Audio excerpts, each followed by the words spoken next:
Olá, que Deus abençoe a sua vida, em nome do Senhor Jesus. Você viu o título aí, né? O Deus que faz negócios. Eu quero tratar um assunto muito sério com você, que nós temos visto nos dias de hoje, infelizmente. Nós temos visto grandes multidões sendo arrastadas por muitos lugares que se chamam igreja, quando na verdade, quando você olha para a palavra de Deus e vê a doutrina dos apóstolos, aquilo que o Senhor Jesus deixou para a sua igreja, nós percebemos uma incompatibilidade muito grande. Nós não temos visto em muitos lugares, infelizmente, o evangelho verdadeiro, genuíno.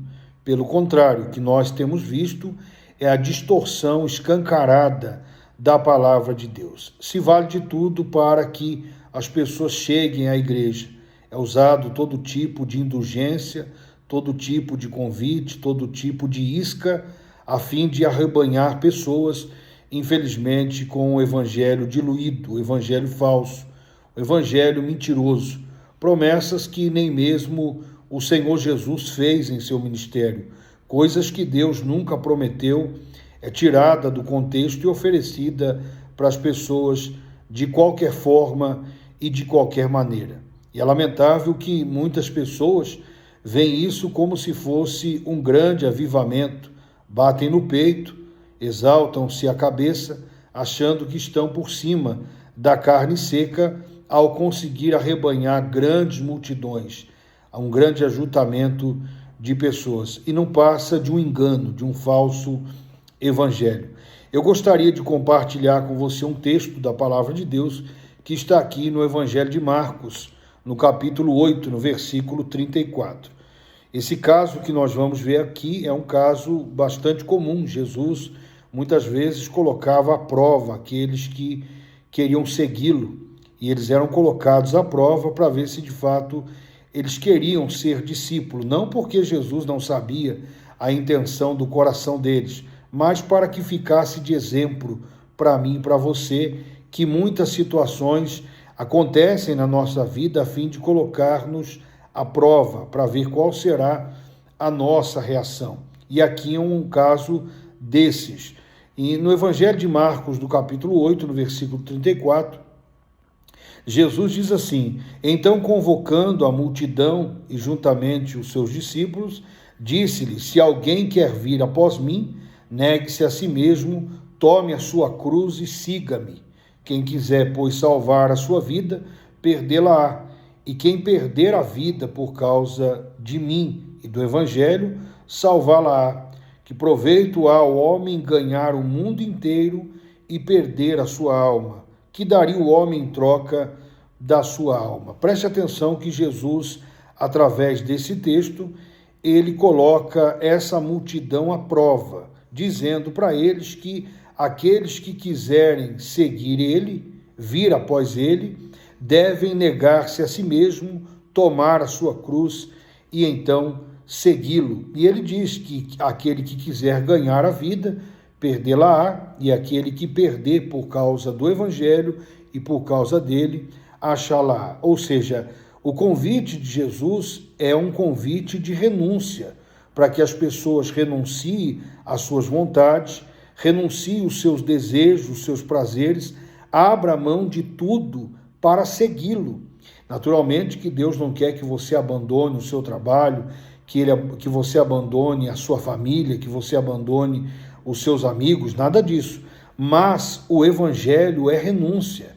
É preciso renunciar às coisas deste mundo para fazer a vontade de Deus.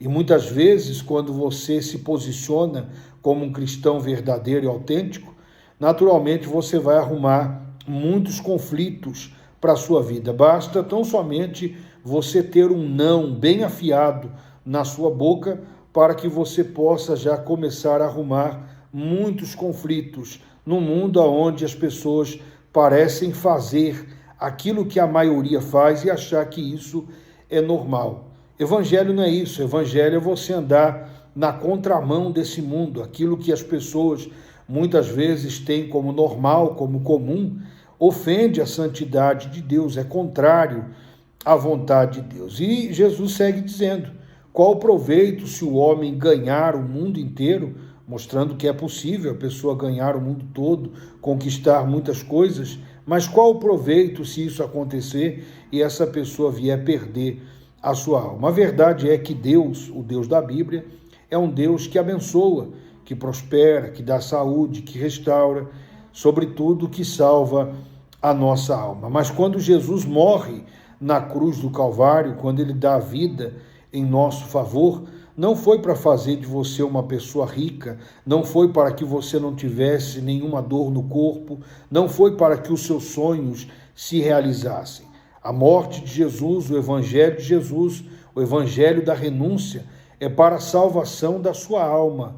Você precisa entender que se nós não nos arrependermos dos nossos pecados, colocarmos a nossa vida em ordem, nós estamos condenados eternamente, porque todos, como diz a Escritura, todos pecaram e estão destituídos da glória de Deus. Não há um justo sequer na terra. Então, como eu dizia no início do vídeo, infelizmente, o que nós temos visto não é o evangelho genuíno sendo propagado. Felizmente não.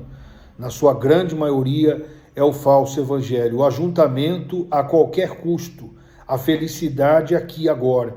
Usa-se todos os tipos de estratégia, igrejas que mais parecem boates do que igreja, igrejas que criam ministério de todos os tipos, como por exemplo o ministério de dança, que você nunca vai encontrar respaldo nas escrituras, pastores e igrejas que agem muitas vezes no silêncio da Bíblia para construir a sua teologia, algo que não é verdadeiro, não é legítimo.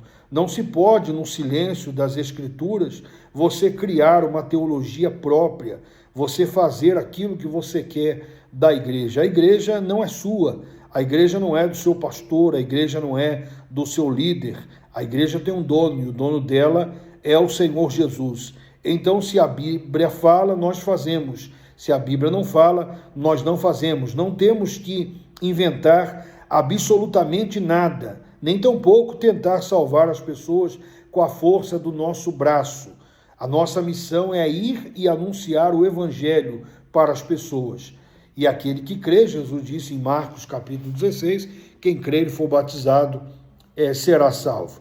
Ou seja, a nossa missão é anunciar para as pessoas o reino de Deus, anunciar o evangelho do Senhor Jesus. E, inevitavelmente, vamos ter que falar do pecado, temos que falar de tudo aquilo que está contrário à vontade de Deus. E as pessoas terão que ser chamadas ao arrependimento. Pense nisso. Esse Deus que tem sido apresentado hoje na maioria dos negócios, por isso que você vê o título aí, em letra minúscula, né? O Deus que faz negócios. O Deus de hoje em dia, o Deus de muitas pseudas das igrejas, é um Deus que faz negócio. É o Deus da barganha. Você sempre tem que fazer algo para que Deus te abençoe. Você tem que trocar com Deus alguma coisa a fim de alcançar o favor dele. Você tem que se sacrificar. Você tem que dar o seu dinheiro. Você tem que pegar o envelope. Você tem que fazer campanhas horríveis. Você tem que pegar indulgências e amuletos a fim de alcançar a promessa de Deus. Eu quero dizer para você que isso é engano. Isso não tem nada a ver com o evangelho do Senhor Jesus. Jesus é bem claro nessa passagem quando ele diz para a multidão: aquele que quiser vir após mim, negue-se a si mesmo, tome a sua cruz e me siga. O primeiro que você tem que falar não é para você.